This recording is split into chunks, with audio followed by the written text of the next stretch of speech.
Hey, it's Ricardo, and welcome back to Battlestar Galactica Deadlock. Battlestar Galactica Deadlock comes to the end of a 3-year marathon story arc, the Deadlock story arc, with Armistice, which marks the end of Season 2. With that, I got hold of a good friend of mine, Rival from Rival Gaming, to talk about what we've enjoyed about Battlestar Galactica Deadlock over these 3 years, and why we think Black Lab and Slithering Games have been a fantastic combination of bringing this to the small screen for gamers and fans alike.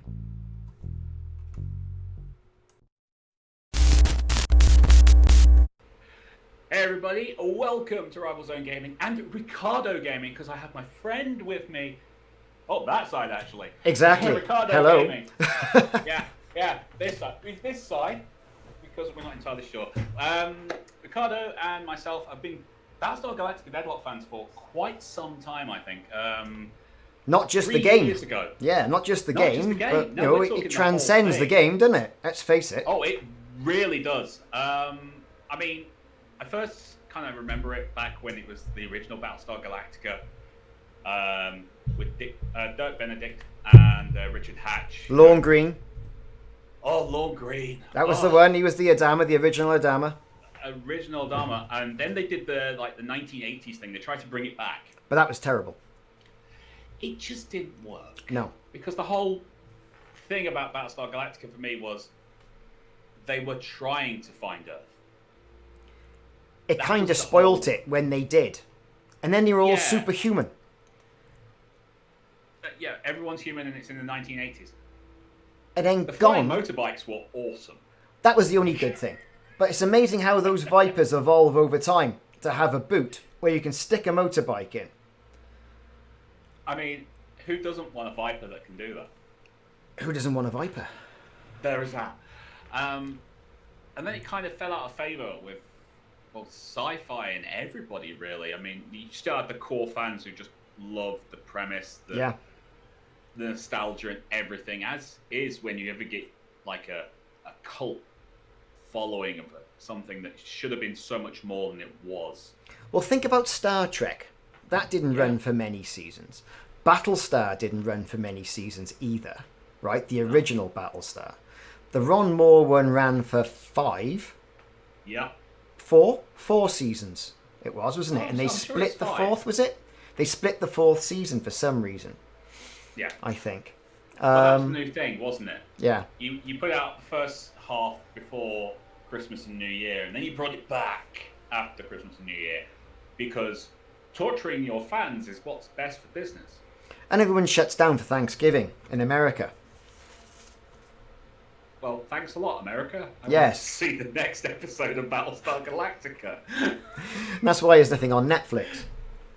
Yeah. But for me, when I saw this game, right, Yeah. and I remember watching the development, and I thought, oh, I'm going to have myself some of that. And, you know, a strategy war game, and I don't do an awful lot of that, because I do Elite, mostly on the channel, and Subnautica, that sort of stuff. I thought, oh, is it going to be for me? I mean, I know I'm a fan, big fanboy of this. Yeah. Is it going to be right for me? Because it really is, it's down to the minutiae of the movements of each individual. I was worried about that. The whole, you move your ships a certain amount each turn. Yeah. And then you move them a bit more. And you can only put them up and down a little bit and all that. And I was literally going, is that going to destroy it? Yeah. And it didn't. No, That I is was the hooked. game. Utterly hooked. And then, you know, DLCs just kept on coming, right? I mean, so there was Broken Alliance and the resort and the ship pack, wasn't it? A resource pack, I think it was. Yeah. And I thought, God, this is good, isn't it? They got a bit of development money for the first year. This is fab. You know, they must have done really well.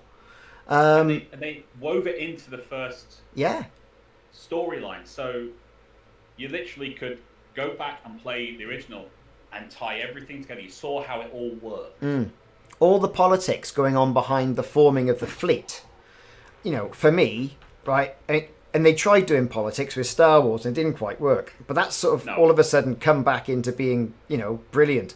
So when you think about it originally being a political drama with the Ron Moore well, it's a bit like Black Hawk Down meets The West Wing, really, isn't it?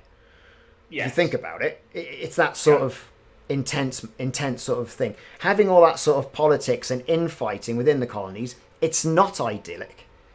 It's the human condition. Yeah. We as humans aren't idyllic and perfect. Well, some of us aren't.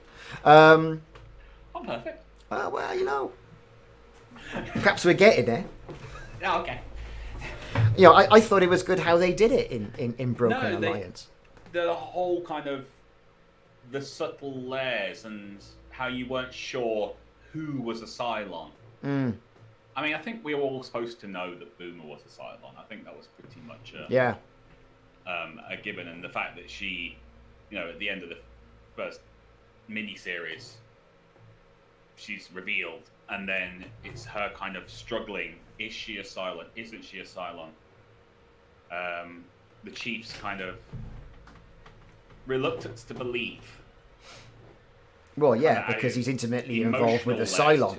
So he's got duty, and he's got the love for this, we'll say woman, because it's, you know, a female robot, woman, whatever. But then you've got Hilo and Sharon. Yeah. Which shows what could have been. Yeah. If you are given the choice of what you are. So let's think about what happened after we had Broken Alliance then. Because that was good. And there was a longer period between DLC, wasn't there? Yes. You know, and what do we have then? We had... Oh, jeez. Sin and Sacrifice? Sin and Sacrifice. No, we had Anabasis. Anabasis, yes, Anabasis. Sorry. Yes, the bane of my existence. Do you know what?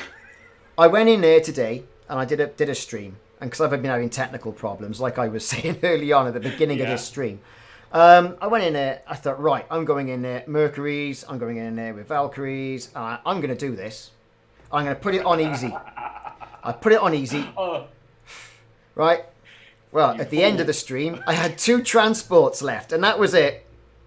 I thought, this isn't going to go well. And they jumped in. I think there was 40 Cylon ships. Most of them base stars. And I'm trying to run the other way. I tell you what, it's good comedy. It's comedy, if anything else. I did the same thing. I decided I was going to do a stream on Saturday, and I did the Anabasis run, and we took Mercuries, we took Valkyries, I took Jupiter in there, and somehow I managed to keep my flagship alive and the Celestra. It was by the end of the last mission. I'm literally getting the last mission. It's like, right, Vipers, do your job. You're not getting picked up. Yeah. Any other ship, your sole intention is to block fire for these 2. It's when the things jump behind you. Go, oh. So why They come in from that way. Oh, they're coming from that way. So yeah, then they brought Anabasis out, which, I mean, I know people have done the Galactica challenge, just going like on Jupiter and whatever comes with it, and I will forever be in awe of people who can actually make that. I don't know how they do that. But oh my god, was it just? It's just exactly what you think it should be when you are leading a ragtag fleet on a quest to get them home or to their destination. Yeah, and exactly. It was just perfectly built. And I'm surprised, right? Black Lab haven't done that. They haven't gone, behold, there's a Galactica, and there's a few of the little ships, because some of the other little ships would have got out. You hear in the series, well, some of us have got weapons. Yeah. Well, you know, they're civilian ships. So, you know, some lowly armed ships, a couple of corvettes, for example, and then a load of, you know, perhaps it's coming. Perhaps we don't know about it. Perhaps we've rumbled everybody on this. But that would be a really good idea. It really would. Yeah. And then from that, it was Sin and Sacrifice. Yeah. No, I like that. Which I thought that was really good. And that brought season 1 to an end. It blew me away. That big fight at the end. And when you get Winutu doing the kind of double dealing behind the scenes and Colonial Fleet, and you've spent a base game and now 2 whole DLCs building up this just Yeah, immense huge fleet fleet. that covers every colony, and it doesn't matter what the Cylons throw at you. And oh, by the way, everyone in the Caprica area, yeah, they're cut off now. Yeah, and you've lost Galactica as well, because that's fallen into the Sea of Caprica. You're like, well, kind of needed that. Yeah. So let's get everything back to Ragnar. Just get everything back to Ragnar as quick as you can. You get everything back there, and it's like, right, now hold the line. And then Just that sort of confirmed the fact that what we were all thinking, well, this is Ragnar Anchorage, the station we see in the miniseries, where they restock. So, and we thought, yeah, brilliant. And then, you know, for those people who haven't played the game, is going to be a spoiler. Then they left it. They abandoned it. They abandoned it, exactly, you know? And I think, well, all right, fair enough then. And I was wondering, all the way through some of the other DLCs we also had, well, what's that doing there then? Where haven't they brought that in? And when they first said with our Armistice, we're going to be increasing fleet cap limits, and we only had spotty information on this, increasing fleet cap limits to like 16,000, I went, perhaps you'll be able to bring in the Daedalus station with your normal fleet cap, merge them both together, and there it is. But as we now know, that the fleet cap is only on multiplayer, Anabasis, and skirmish mode, you see. Yep. You know? Which I think is probably a good thing, because they'd have to rebalance the entire game. Yeah. And I think some of the... Because it's out on consoles as well, and it's on the Xbox One and the PlayStation 4, right? Yeah. And that's what I think is the limiting factor. I don't want to annoy all the PlayStation 4 and Xbox people, and certainly not the Nintendo Switch ones. But it's not going to be up to it, because some PCs struggle with it. Oh, yeah. With that amount of things on the screen and what have they you. even have a warning when you go to 16k fleets in multiplayer, in Anabasis or anything. It's actually at the bottom of the screen saying you might want to turn down your settings because this is a lot. Yeah. As I can contest to, on the final mission of my Anabasis run today, with I think it was like 38 to 40 Cylon ships and 2 transports. So yeah, and then you add in all the units. Yeah, exactly.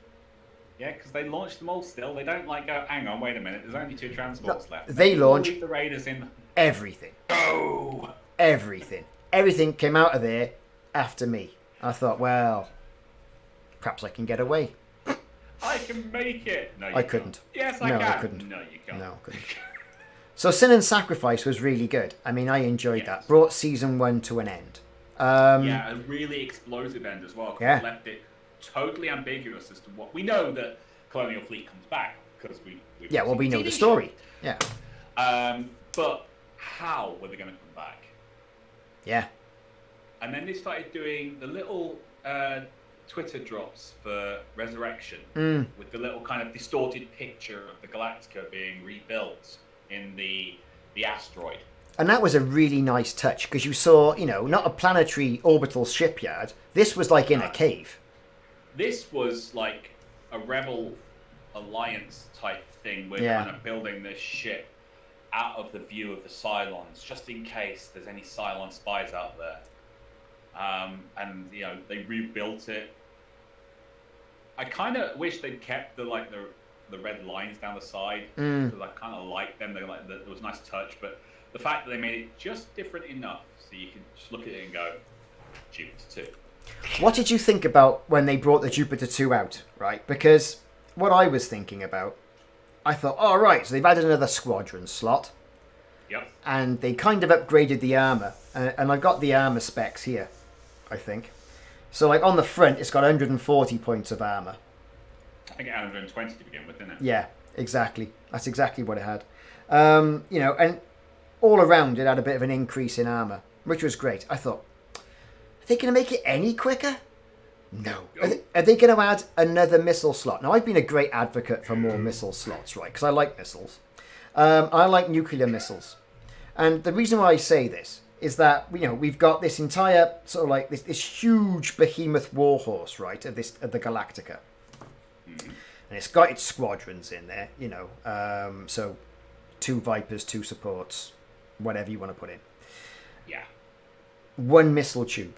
And this is meant to be, the cutting edge fleet of Jupiter class. Whereas the old Minerva, which I think is, if you've seen my stream, I think is made of tissue paper, and it is. It is.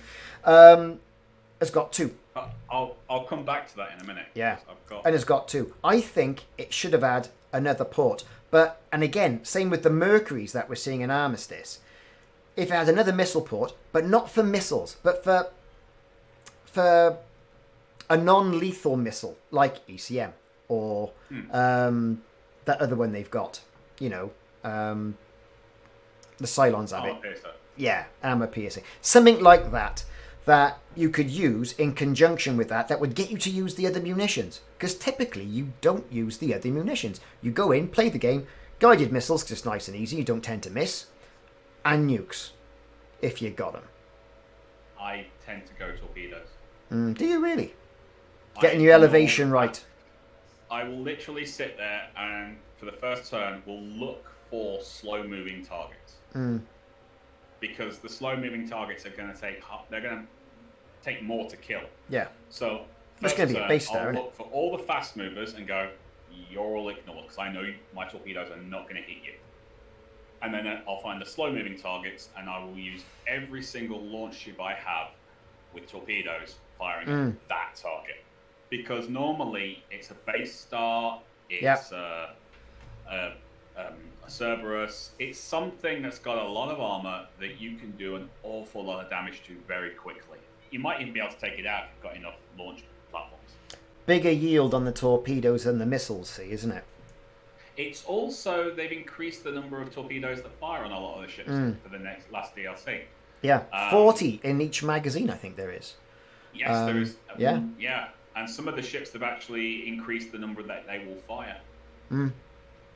So you got 100 torpedoes to just kind of go, yeah, hi guys. Let rip. Some lovely explosive ordnance. Yeah, I do like it. Like it.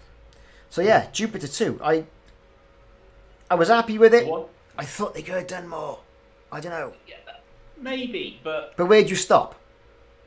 Exactly. I mean, it's meant to be the pinnacle, but we've also learned from the storyline that Sinan was a Cylon sympathizer. So, although he's making the Jupiter be the kind of cream of the crop in the war against the Cylon ship, he's also, he's not going to make it. Going to give him a chance, isn't he? Yeah, he's going to give him a chance. One thing I did like what they did with the model of the Jupiter was those side pods extending. That is good. They didn't have to animate that, and they did. And it makes a hell of a difference. Because straight away, when a Jupiter jumps in, Jupiter 1, Jupiter 2, you can see.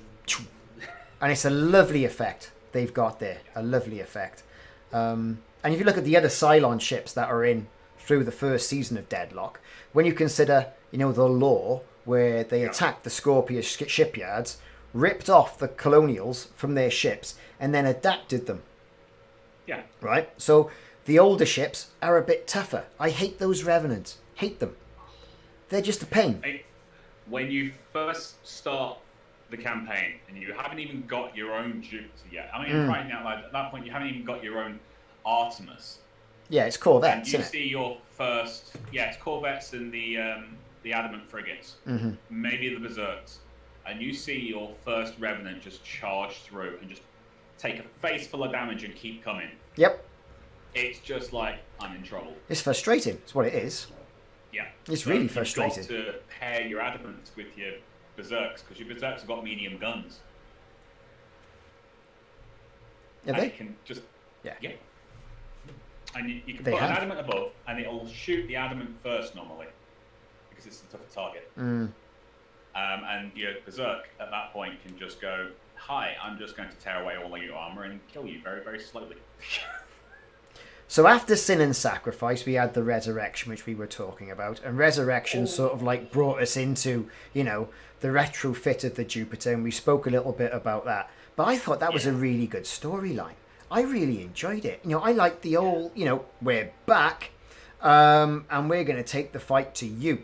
because, you brought the fight to us, and now you're going to have it. So, I mean, that was quite good as well. I liked that, and all the political wranglings around it where they said, yes, well, colonial fleet now has its position at the table, and it's not down to the colonies, it's independent, it's all changed at the top, that sort of thing. That was good.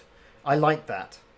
I am still waiting patiently for Wanutu to get her comeuppance. It's never going to happen, I don't think. Well, it might do. It's going to happen, I know, but I just so want it to happen. And let's talk, well, we'll get to that in a minute, I think, really, because we're skipping ahead of all the good stuff. We are skipping ahead, I'm sorry. No, we are skipping all the good stuff. So, we've all seen Blood and Chrome. Well, a lot of us would have seen Blood and Chrome, right? Yeah. Which I thought was good. And I was absolutely gutted when Sci-Fi didn't pick that up, or someone didn't pick it up. Because they went around and took all these lovely digital pictures, right, of all the sets. And I thought, it's going to be good, this. It's going to be loads of basically what we've seen with Battlestar Galactica Deadlock. It filled the void that was left by Blood and Chrome not being put on the television, I think. Yeah, and that's what all the fans went for. They tied it so neatly into the whole storyline. You've got an actual mission where you are clearing up after the end of Blood and Chrome. Yeah. I mean, that's just dedication to the cause, for crying out. It is. I think it's great. You didn't have to do that. You could pay some lip service or through throwaway lines, and that's it. Yeah, we know about it. We don't want to go into the minutiae of it, so we're just going to give you some little tidbits of quotes and things like that, and that'll be it. Okay, no problems. No. We're going to make you actually clean up the aftermath. Mm. And when you think about Blood and Chrome, it gave Black Lab all the models, the old Raptors, all that sort of stuff, right? Yeah. More guns on the Battlestar. Wasn't it? It was bristling with it. I mean, there was 4 on the front, for God's sake, on the top. Yeah. I thought, hang on, where have they gone? So many more guns. Loads of guns. We like guns. So Ghost Fleet Offensive sort of picked up there, and we saw, in all the artwork, and people would have gone back over Blood and Chrome, and they would have seen the Valkyrie there as part of Ghost Fleet. Which brings in a little question here about the lore. Now, the Valkyrie is in the modern ship pack, innit? Right? Yes. It's a modern ship. It was around during towards the end of the First Cylon War. Right? Yeah. And it gave the impression that it had been around for quite a bit. Yes. Yet one of the ships that weren't included so far in the campaigns. Yeah. For Deadlock. It's a nice model in the modern ship pack. I have to say, the Valkyrie, it's a very nice model. Lots of lovely little touches, right? Oh, yeah. Where the Vipers launch from the front tubes. There's 3 tubes under each flight pod, right? Yeah. Because I looked at it, I thought, they've messed up there. That's wrong. They've done it wrong. I thought, well, it is still a test. I thought, what are we doing? Went and checked. Oh, no, they were right. Oh, yeah. What attention to detail. It so they come out of those freaking tubes. Really good. Really good. I loved it. So with Ghost Fleet, you think about it, all that behind enemy lines stuff. Yeah. How did you find that campaign? Right. The first half of the campaign, loved it. Yeah. The second half, and I'm probably going to be the unpopular person in this video. I know what you're going to say. They rushed it. Yeah. They rushed it. And the reason I'm saying that is because they give you 2 brand new ships as part of that campaign pack. Yeah. The Defender and the Orion. Now, when the whole point of getting new ships, and I know everybody, if you're honest with yourself, guys, and I know this isn't gonna sit well with you, but if you're honest with yourself, what do you do when you get a new ship? You put it into a fleet that's going to go into a kind of a non-meaning battle and see what it can do. Yeah, you put it in situations that you wouldn't put any other ship in because you've got your core pieces of that fleet and you're not going to risk them, but you'll risk the one that you're not sure about because you want to test what it can do. You want to see what it can do. Yeah. How does it handle in action? I know. How does it handle in action? That's what you're Yeah, saying, exactly. isn't it? Exactly. What can it bring to me? What does it give me that I can add to my fleets that means I'm going to have to pull another ship off the line? And we never got that opportunity with the Ghost Fleet offensive because we got the Defender. They came in too late.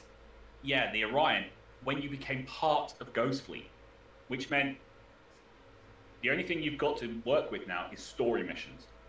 So if you put them in, you're having to take something out that you know works for an experimental piece. Yeah. That you might go, ugh, halfway through the battle. And let's face it, it looks like a submarine. It looks like a submarine. I love it. And it's even got stealth mode. Yeah, it's You brilliant. know, for that clandestine approach. I mean, the Defender, I think, is great as a support ship. Blows the Celestra out the water. Okay, you can't restock your missiles and you can't restock your armor plating. But the other stuff, for boosting up the other systems and Marines, brilliant. And it's got flak. I would agree with you if it wasn't for the latest DLC. Because with the latest DLC, the Celestra doesn't just give you 30 armor anymore. It gives you 50. Yeah. Which takes a ship like the Minerva, which only has 60 on the side platings. There you go. 110. It suddenly makes the Minerva a long-term engagement Battlestar as opposed to the glass cannon it was. And if you're in multiplayer, a cheaper alternative, because the Mercury is what, 2,850? Before you add anything. Yeah, before you even put your nice Vipers in. Yeah, and those Viper Mark 7s were pretty much the only Vipers that lasted to the end of my Anabasis run. Well, you did better than I did. And it was like, well done, Vipers. You keep at it. I'm jumping the fleet out. Yeah, good stuff. It's all good stuff. So, yeah, I'm with you with that. I mean, I think I only used the Orion on that one particular mission in Ghost Fleet where you had to destroy that station. I think it was a station you had to destroy, if I remember. Yeah. You had to sneak up, stealth mode, and then let loose with the torpedoes, just like a submarine. And then that was it. It got hammered, dead. Then its job. What were we expecting? Yeah. You know? Was it Ghost Fleet? No, it wasn't Ghost Fleet. It was Resurrection when they introduced the Taipan. Or, as I like to put, the Buck Rogers Thunderfighter. Exactly. I mean, that is what it is. It's exactly what it is. In the same era as the 1970s Battlestar Galactica. But the simple fact is, that thing is a beast when you pair it with an Assault Raptor. Yeah. Anti-capital ship, see? Anti-capital, anti-everything. Yeah. Concentrated death. But let's talk about that Taipan, right? Because back in the 70s, which you got to say this again for Black Lab, they know their sci-fi, right? Oh, they do. You look at Star Wars, Battlestar, all came out one at the same sort of time. Buck Rogers was coming out, with Erin Grey. I'm not drooling. I know. It's hard not to, though. But, and Gilgarad and all that. There was only a few model and sci-fi designers. Ralph McQuarrie, right, who did all the concept art for Star Wars. And then, what didn't work, say, for Lucas was then put onto Battlestar. And then we got another rabbit hole then with the film Battle Beyond the Stars, where it just used stock footage from Battlestar Galactica wherever it possibly could do. Of course. If you remember that film. Good film. I enjoyed it. If you've got something that works, use it. Exactly. And, they'd proven that you could even watch the original Battlestar, and those Vipers would launch. You say, it's the same clip they used in the last episode. But why redo it for the sake of it? So when it came to the Thunderfighter, I was quite impressed that they took that and went, right, we're going to make that a Taipan. Now, I don't know if that was originally going to be the case back in the 70s or what. Because you think the Millennium Falcon really should have been the Carillion Corvette, and they changed it. And that sort of drew a bit of thing from, Space 1999 as well, really. If you remember that. Yes. Showing my age now. I got an eagle somewhere up the attic. Yeah, get it out. So all these different shows either had casts-offs, because the Viper was meant to be the X-Wing originally. I read somewhere. Yeah. Oh. So there was an awful lot of crossover. But that Taipan, you're right, it's a capital ship killer. Pair it with the right squadron, you know, and it's a long overlooked ship. Yeah. People go Battlestar, Vipers, Raptors. Yeah. That's the way that we are told is like in the Roland D. Moore era. But right now, playing the Armistice thing, I think I've used 4 squadrons of Vipers on one fleet, and then everything else has been Taipans and Assault Raptors. To the point where I'm going, what do you mean I have to take a normal Raptor? This mission? I don't want to take a normal Raptor. Give me my Assault Raptor. Can we not change that on the description for the mission to Assault Raptor, please? Because it should be support vehicle that can carry people. Bus. Take a bus. Can do that. I know. I've seen the inside of a Raptor. But yeah, you pair it. It gets that 25% boost to its accuracy, and it will shred. Well, it will stand toe to toe with raiders, no problem. Yeah. It annihilates heavy raiders, and you know, gods take care of you, because let's face it, if you're in a capital ship, you're dead. Deader. You're just dead. You can try and run, type, and I'll catch you when you're tired. So the Daybreak update that comes out with Armistice, right? The free update that comes out with Armistice. We get photo mode, and I have been photo moding myself to death. I really have. I've got some classic shots there. Absolutely brilliant ones. But I know if I do, I will literally be sat there for hours, and I have like a job, and and I've still got to play Battlestar Galactica because I'm loving it. Yeah. But I guess that's the thing that I want to like just praise Black Labs for so much. They've kept this game fresh. Yeah. I mean, I did a full playthrough from beginning to end, recorded it for the channel, all the way through to the end of Ghost Fleet, and it was straight after my Ghost Fleet run. And I did the whole thing with the exception in the Anabasis, because I really didn't want to subject myself to the like mental torture of that scale. And by the end of it, I was literally burnt out on Battlestar Galactica. To the point, whenever I'm burned out on a game, that's it. I walk away from it for months, if not years, before I go back.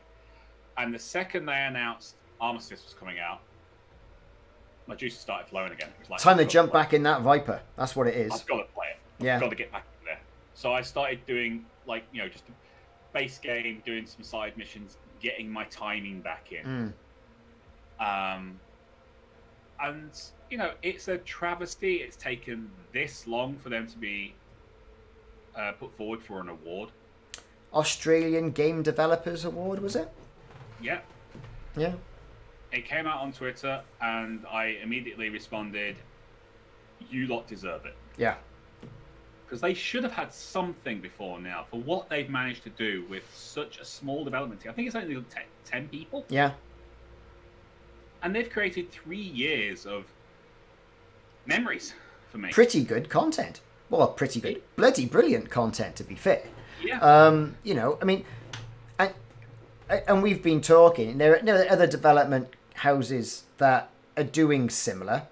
Sometimes there's a cost involved as well. I mean, there's Frontier and Elite, you know, and there's the new Odyssey that's coming out early next year, so they say. So they say. So they say. I'm going to say spring. Yeah. Well, it'll have to be pretty astounding, because people who've been playing it for like 5-6 years, like what I have, pretty much done everything.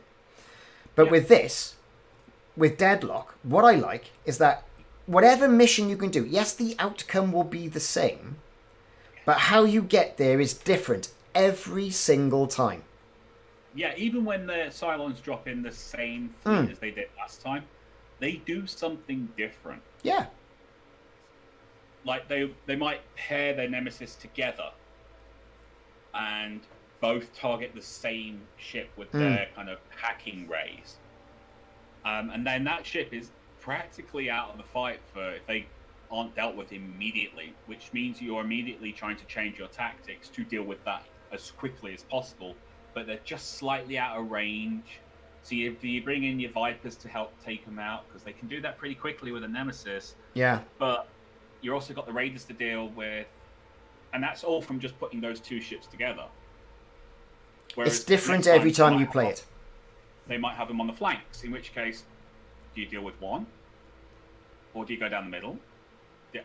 What do you do? Yeah. It's different every time you play it, but with the same outcome, if that makes any sense. Yeah, lots of dead Cylons. Yeah. Uh, Or you're left with 2 transports flying away from 40 Cylons and, thinking, where did it all go wrong? I was all right up to jump 7. Yeah. So I quite enjoy that. And also, like I say, going back to photo mode is great. It does make you stop. Instead of just putting the battle cam footage on, it makes you stop and explore how nice the game is. How graphically, astounding the game is. And some of the pictures I've done some of the thumbnails with this time. Nice, colourful. Because, YouTube is generally a black thumbnail. And it's nice to have a different coloured thumbnail. I think. I can't deny. And these fleet caps as well, right? The fleet caps, I think, for people who can't play Anabasis like me, or quite like the idea of, exactly, I can't play it. There it is, I can't play it, everyone. Mock me. And we've got... Mock him. Yes, please mock me in the comments, but keep it sensible. Because we're all friends. And we got thick skins anyway. But when you think about it, the consoles to have that sort of experience as well, and then to completely keep on doing bug fixes all the way through the development of the 3 years of these 2 seasons, which we've been told is the end of the Deadlock story arc. Yes. You told me that. I did. And that just made me go, ooh. What do you mean it's the Deadlock story arc? Exactly. What comes next? Ooh. I don't know. That's what we're... It might be nothing. Inside again. It might be nothing. It might just be 2 fellas who've just got together and said, well, that's what he said. That's what the guy said. So, and we're reading into it. That's what it could be. But I specifically asked him and I said, look, people are going to want to know, is this the end? Is this the end of it? And the response was, this is the end of the Deadlock story arc. If there is more Battlestar Galactica to come out of Black Labs, I'm going to play it. Yeah, definitely. Oh, definitely. I mean, they've taken some very simple mechanics, some obvious passion for the franchise, and some sheer unbelievable professionalism to develop a game which I think has found a place on YouTube that not many games do. I mean, you've got your Fortnites, you've got your Apex Legends and things like that, and I've played Elite Dangerous and things like that, but every time I put Battlestar Galactica or Deadlock on my channel, people want to see it and they want to know what else is there. Is there something else coming? And of course, as a creator, we're literally bound. We can't say much about things before they're actually released by the companies and things like that. So, when I got my code and I first looked at the Mercury, because I thought, I've got to see what it can do. What's it got? Yeah. It's like, and I just saw the point cost. I was like, no one is going to believe me if I say that. Exactly. I can't say that. So I just literally went, you guys are not going to believe. I've got so much stuff I want to tell you, and I can't because embargo. Yeah. And it's quite interesting you should say that, because we had it about a week ago. Yeah. And I played the hell out of it on the weekend. I really did. And yes, as you know, I've gone through this campaign 3 times now. What for different problems. I like the campaign.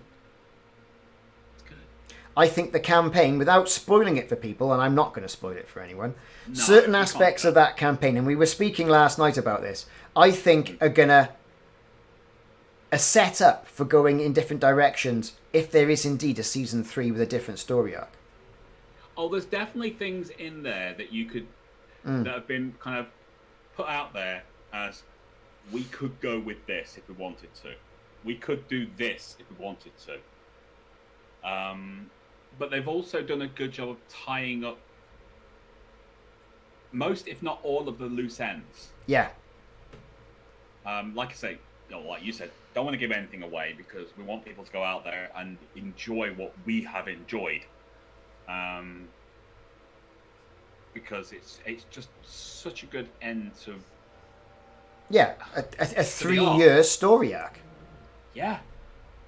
I mean, there's one point in it I'll put in there without spoiling anything. But in Mission 3, everything seems to be ticking along as normal. Cylons turn up, you attack the Cylons. That's not a spoiler to anybody. Oh no, that's a mission. It's a mission. And then a calamity happens. Right at the very end. Yeah. Right? You know what I'm talking about. Yeah. Without me even saying. I'm trying to remember which mission that was. Yeah, that'd be the third one. Wait, something bad happens? I thought, hang on. That's a Deadlock mission. Yeah. Why has this happened? Yeah. So again, that's something else, right? That could typically give fuel for a third season. Absolutely, yes. And I think the cumulative mission of this as well, right at the end, I think people are going to go, oh, look at that! That's happening! And I think it ties it all in nicely, which is the story of the first Cylon War, which is what it is, right? I think that's great. Absolutely brilliant how they've done it. I think, well, I'll be pretty much sick of the campaign when I finish it for the third time. Stop laughing. This is why I know what happens in each mission off by heart, because it's, oh my god. I know why you've had to do it 3 times, so that's yeah, the reason I'm laughing. It's embarrassing to say. Oh, well, look, but I need a new PC. I've been there. I have done what you are talking about.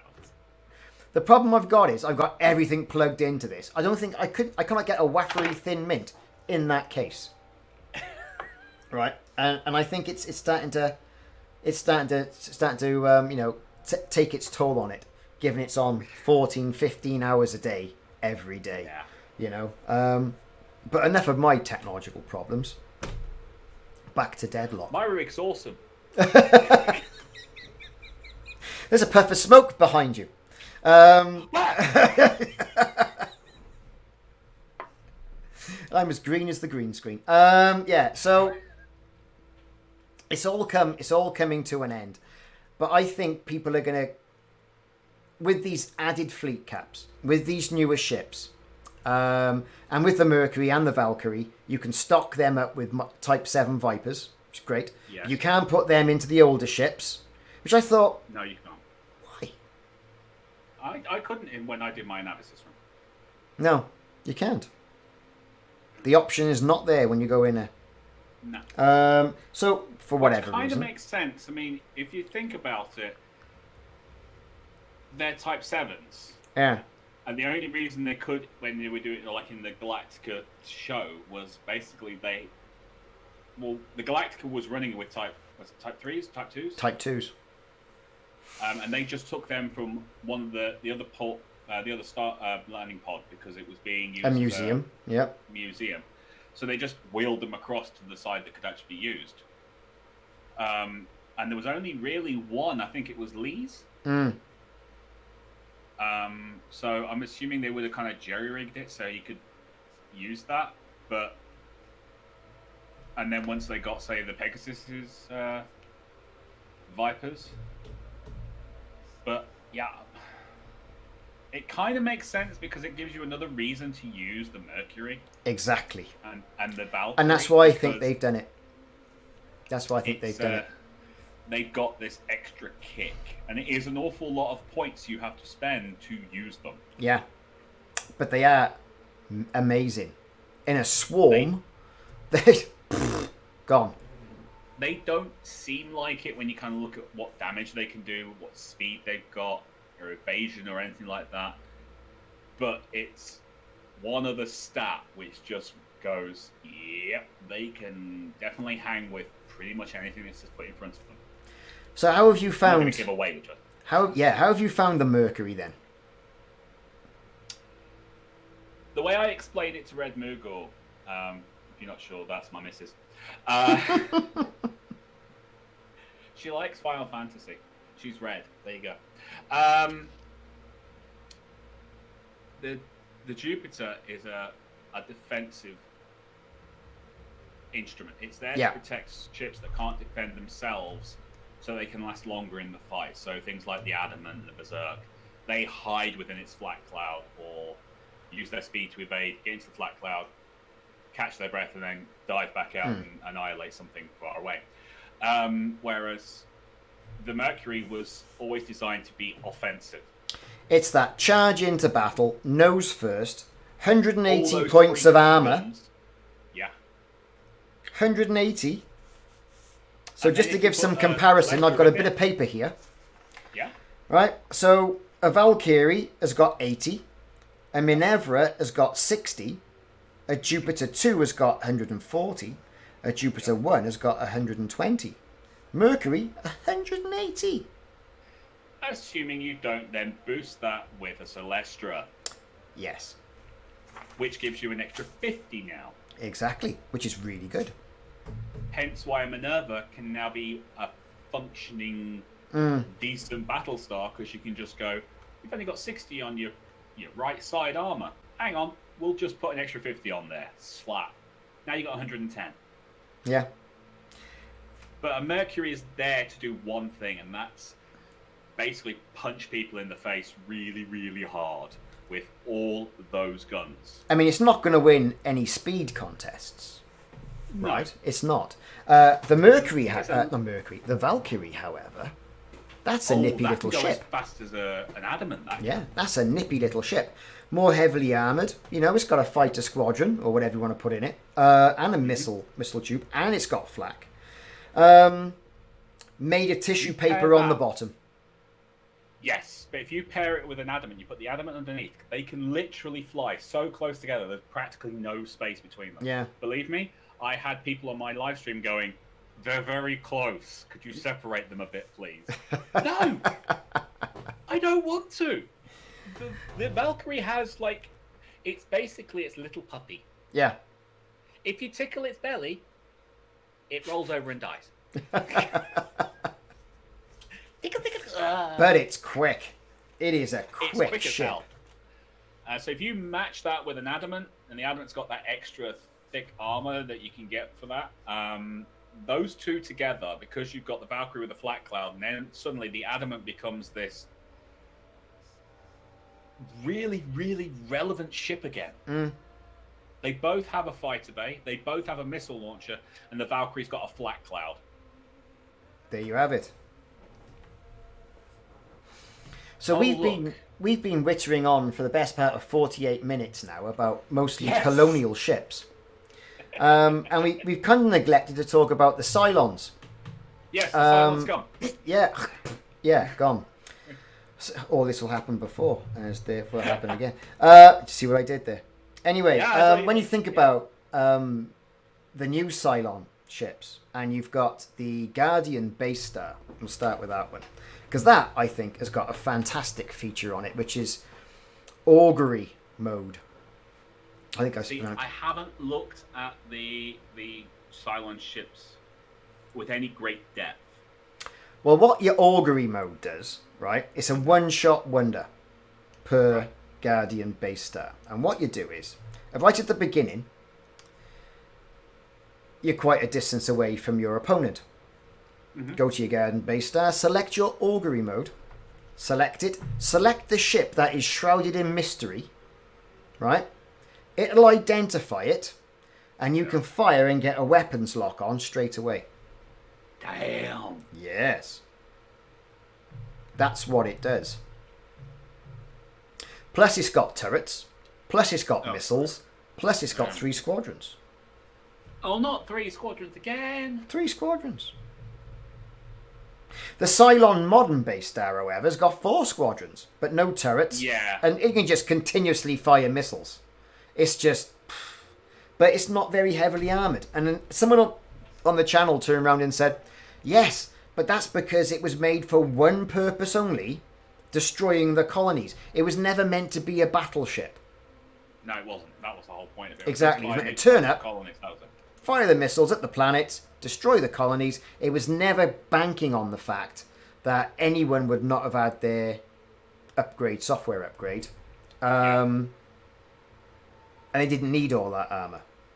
But the Guardian base star, just popping back to that, is a bit more of a heavy hitter. And that's the ship you typically see, I think it was at the end of one of the web shorts they did. Adama is protecting the Columbia, and the Columbia gets destroyed. He gets caught in a flat cloud or clipped by another Cylon, falls to the planet, and you get a view of this base star, prototype base star, taking off. Well, that's the base star, you see. Ah. Indeed. But that augury mode, I thought, what's all this about? Press. Oh, it does that, does it? And it did. And it was very good.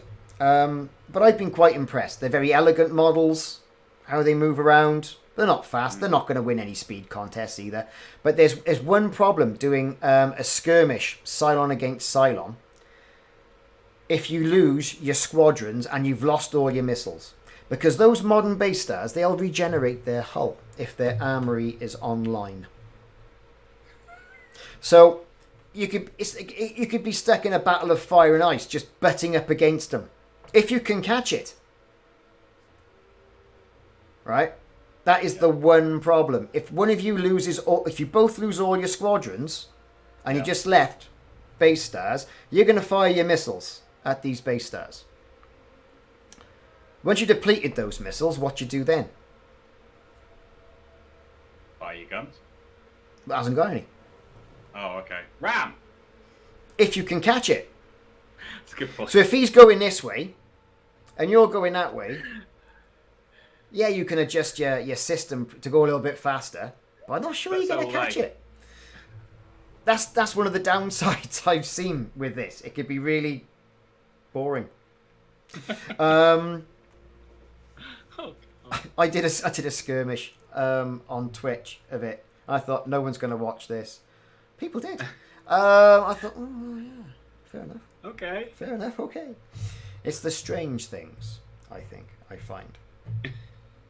But there you go. So that was it. So without talking too much more about Armistice. One question. Yes. To finish it off, so we're not actually going to go over an hour. Yes. Yes, 8 minutes to go. One question. Favorite ship in the whole Deadlock series? It doesn't have to be like a particular ship, it's a type of ship. So if you've got a particular ship that you like to use, or it's just the one you always go to, no matter what, you always have one of those in your fleet, what would it be? It's a Taurian ship. Okay. And it's got loads of guns on it. Would it be the Minotaur? It is. I can understand that. I didn't like the Minotaur to begin with. I did a series called Fleet Dynamics a little while back where I just asked people to send me the fleets they like to use, or the fleets that they would like to see tested and things like that. And one of them was called Steel Rain Fleet. It had absolutely no Vipers, no strike craft of any kind. And it was made up of 3 Heracles, 3 Minotaurs, and 1 Ranger. Mm-hmm. The Ranger had, it had the Celestia in there as well, because it was a sport ship. The Ranger had debris mines for the anti-radar thing, and the rest was just guns. So many guns. And how did that work out for you? It annihilated the entire base star fleet. Just completely obliterated them. It was literally base star, full armor, full health, looking good, firing his missiles at us. Where's my armor gone? A turn later. Where's my health gone? A turn after that. It was just gone. It was hilarious and beautiful and everything. But My favourite ship? Yeah, Atlas. back at you. What is it? Atlas. Atlas. I love the Atlas. It's a flying block of metal. It is. Oh, with Taipans, Vipers, and Assault Raptors on board. You gotta stack it out right, and it's not all like we were saying about Vipers. No. Is it? No. When they started and it was the Viper Mark 1, you did anything to get to that mission where you got the Viper Mark 2s. Where you unlocked the Viper Mark 2s. And then you immediately picked them up because they are just so much better than the Viper Mark 1s. The thing was, we didn't upgrade the Viper Mark 2s to the Mark 3s. So when the Taipans came along, and you finally realize that the Assault Raptors with Taipans are just so powerful, I think you go to the... Well, the Vipers are good, but Yeah. Taipans can hold their own in a dogfight, and, oh, yeah, they annihilate heavy ships. Why am I using the Vipers again? Exactly. And it's because you are indoctrinated that with a Battlestar goes a Viper. Because we didn't even have Raptors. There were Starbirds in the original one, the 1977 one. Oh, yeah. God. Remember them? Yeah. Oh, wow, that's going back. All the memories. Tell you what. You'll sleep well tonight. Oh, I will totally sleep well tonight. Wow.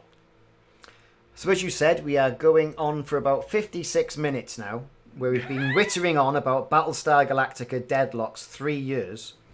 And we promised it was only going to be like 15 minutes. oh, 15 minutes, and then we'll do some gameplay, and then we'll do, then we come back and no. But this is how rich the entire universe is, and I think Black Lab, in partnership with Slytherin, have got in there, and they've got an absolutely amazing game. It might not be everyone's cup of tea. I didn't think it was going to be mine 3 years ago, but I've ate my words. I think it's brilliant. I really do. Yeah, I want to thank them for the opportunity of the press release and playing it before. Yeah, I'd like to thank them, or Slytherin, the contact we both have with Slytherin, and Black Labs for getting me every DLC early, every press release, so that I could bring it to my viewers as early as I did. Yeah. My top 6 most watched videos on my channel are Battlestar Galactica Deadlock videos. In fact, it might be the top 8, but there's definitely a following out there. Definitely a following out there. There's definitely a need, and I think there's certainly an appetite for more Battlestar Galactica X. Whether it's Deadlock or whatever.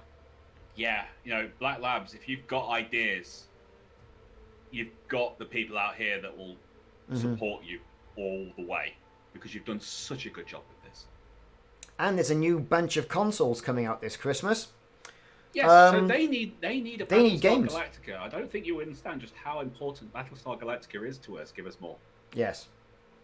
So with that... Stop smiling. Give us more. Yeah, so with that, I'm going to sign off now and play some more Battlestar Galactica. I think we're going to play some more Battlestar Galactica later on, aren't we?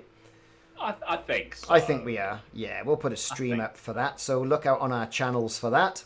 Ricardo's Gaming and Rival Zone Gaming as well. So I've been Ricardo, and he hasn't been. I've been Rival. And we'll speak to you all soon. So leave us some nice comments. See what you think of the new DLC as well. Watch out for more videos. See you soon. Bye-bye.